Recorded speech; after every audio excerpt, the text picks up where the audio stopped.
Hello, I'm Daisy and welcome to my channel, and this is our little friend Mittens, who decided to come aboard to join today. I don't know how long you'll stay, but welcome, and thank you for joining me. If you've subscribed, thank you. And if you're new, welcome to the channel. So this is definitely something a little bit different. My recent video that I answered some of your questions, which I'll put up here if you want to check it out, is the reason for this video. And I mentioned something about a declassified CIA report that was called the Gateway Experience, and it was recently declassified in 2017. But the original report was in 1983, put together by the Central Intelligence Agency, the CIA, and they brought in the U.S. military community to kind of be behind this report.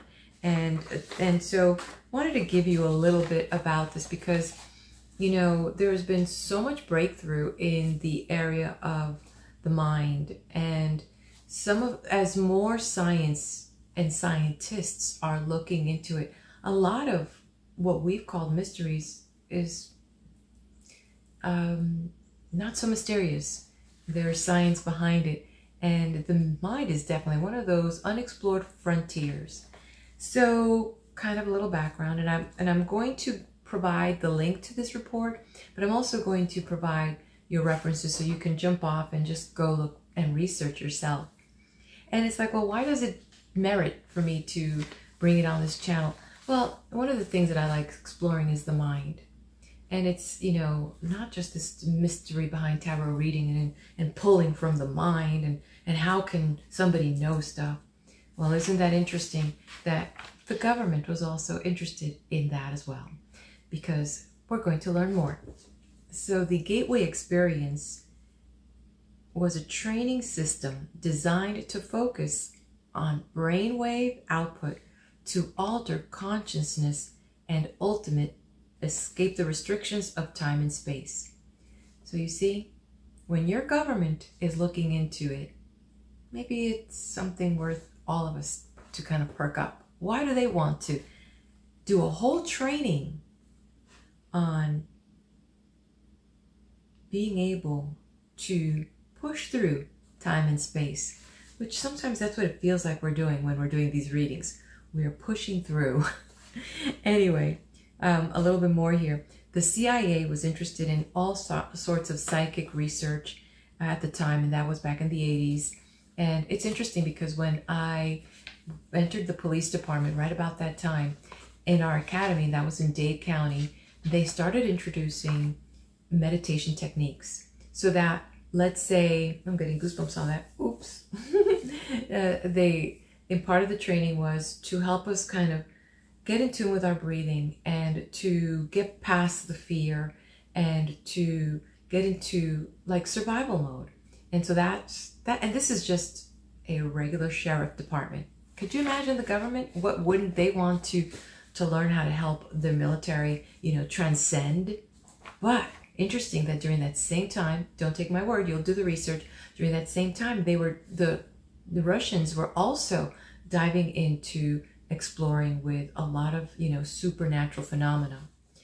Okay, so let me look at some of my notes here. So talking about the Soviet Union, their interest was specifically in psychokinesis and the ESP, extrasensory perceptions, for their espionage missions.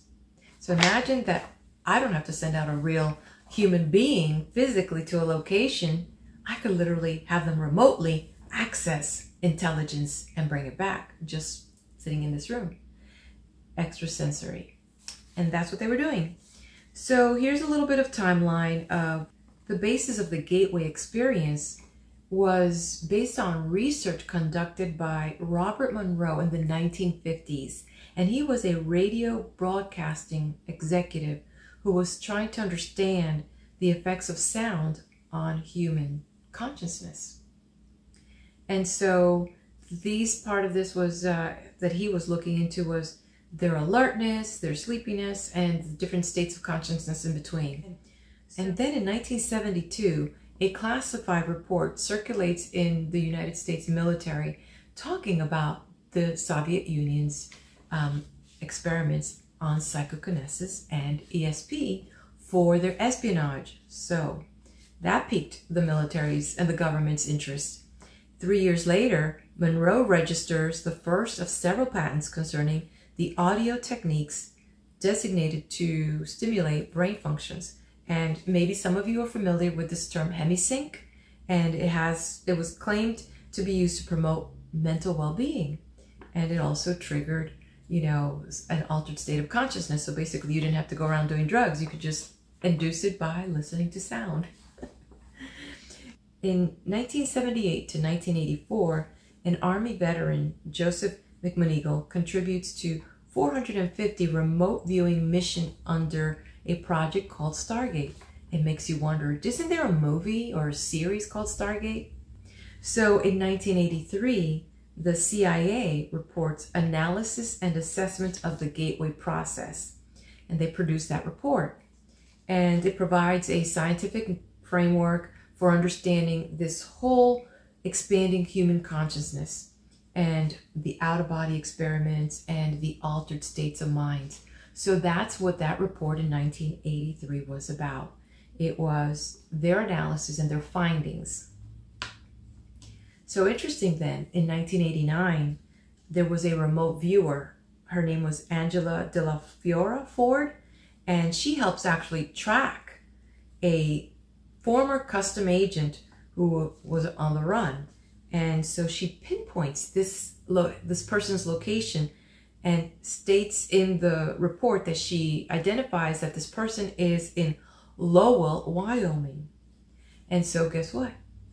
The U.S. Customs apprehends this person 100 miles west of Wyoming in a town called Lovell. If it wasn't for the W and the V, pretty close remote viewing. So it's interesting because my husband's from Czech Republic, and so he mixes up his W's and his V's. It's really cute. It's a minor accent that I have identified. So he'll say Volkswagen. He won't say Volkswagen. So I could see this small little thing here. Anyway, then in 2017, the CIA declassifies 12 million pages of records revealing previously known details about the gateway process and this program. And they actually called it the Project Stargate. When did that movie come out? Or the series for Stargate? Anyway, and usually, sometimes my mom would say that, hey, you got to pay attention to some of these shows. There might be leaked intelligence turned into movies. So the person assigned to this in the military is Lieutenant Colonel Wayne McDonnell. Lieutenant Colonel Wayne McDonnell.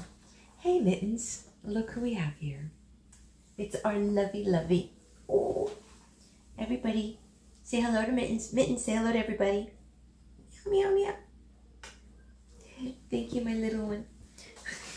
That was a cat intermission. Okay, and part of my other notes here. So the lieutenant commander of the U.S. Army Operational Group was also tasked with looking into astral projection and out-of-body experiences.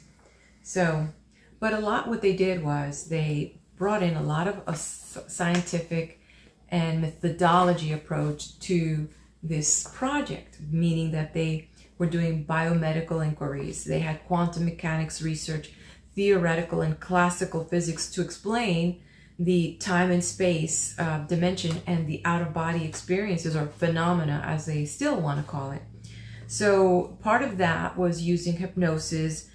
They were using transcendental meditation, which we'll go into that also in our channel here, and biofeedback. So what my understanding is with this gateway process was taking these different branches or concepts of the hypnosis, of the transcendental meditation, and some of the biofeedback, and kind of coming up with their own version using some of the sound and vibrations to bring